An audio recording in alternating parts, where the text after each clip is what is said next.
Well, nosy people, my inclusive crew. Let's talk about Love and Marriage Detroit. Now, this guy on the screen, Anthony, I cannot stand this man, but he seems to be at the middle of all the chaos, Mr. Chatty Patty himself. His name's Anthony, but I think we should just call him Anna because he is just an honorary woman. Like, he's just up in everybody's business, causing mix up everywhere he goes. Anyway, let me get into it.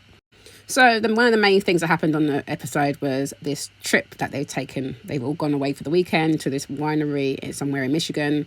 And, it looks really lovely where they are. They're at dinner. And of course, this is a time when everyone wants to get everything off their chest. So it starts off with Brandon, who apologises to Colby for his Colby cat comment, which I thought was quite funny, actually. And honestly, I just think he was probably just being a little bit honest because even the show showed it when they did the side-by-side of Colby versus Christina's content. I'm sorry, it did look quite similar. So the Colby cat did make sense. But, I can understand she got a bit upset about it. But, whatever. He's cleared the air. He said, he's apologised. Of course, she carries it on by saying, well, the trust is broken now. So, I don't know if they can move forward. I'm just like, please, you can move forward, Christina. I'm pretty sure you can move forward with him. It's not like, the man's stolen anything from you, any money or, try to murder someone in your family. It isn't that serious. It really isn't. So, of course, while at dinner, you've got Anthony, who wants to put, everybody on the spot, particularly Brandon. So, of course, this guy takes the opportunity to call his publicist, particularly at a time, after the conversation had taken place, because I thought, actually, you could just call her from the beginning of the conversation. But no, he calls her during the conversation about, the he said, she said part. And when he did call the publicist, I felt like the questions he was asking was quite leading in itself. So she didn't have much chance to kind of like elaborate. It was very much, well, did I say this correct or not? Correct or not? So it was very leading. But anyway, you got from the idea of it is that, she confirmed that he didn't bring up the Harrises. And, he did say they, but he did speak about Brandon. Again, a whole heap of stuff to me that was just still he said, she said, because I felt like actually, even though these two are sitting there looking quite smug, when you cut away to when everybody left the table, everybody was still confused as to who was lying and who was not. So this phone call, I don't know if it actually cleared up anything.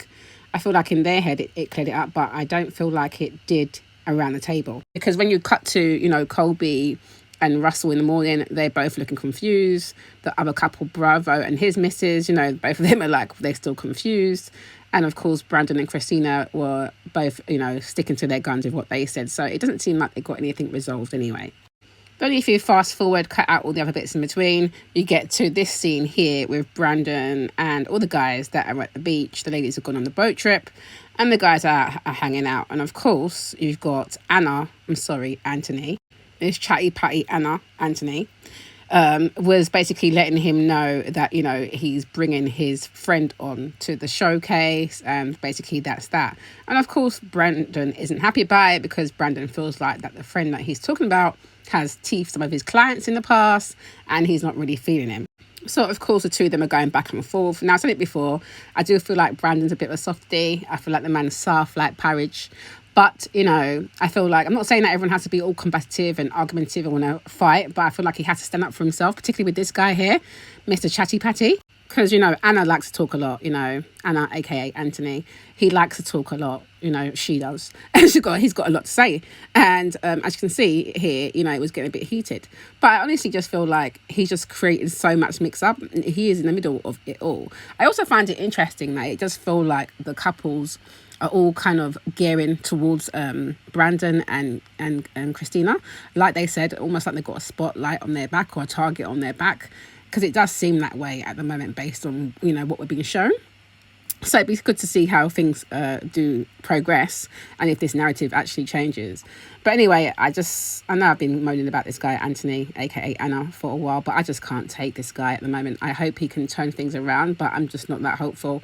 And, I don't know if it's guilty by association, but I'm not keen on his wife either at the moment. So we shall see. But anyway, what do you guys think? Are you watching it?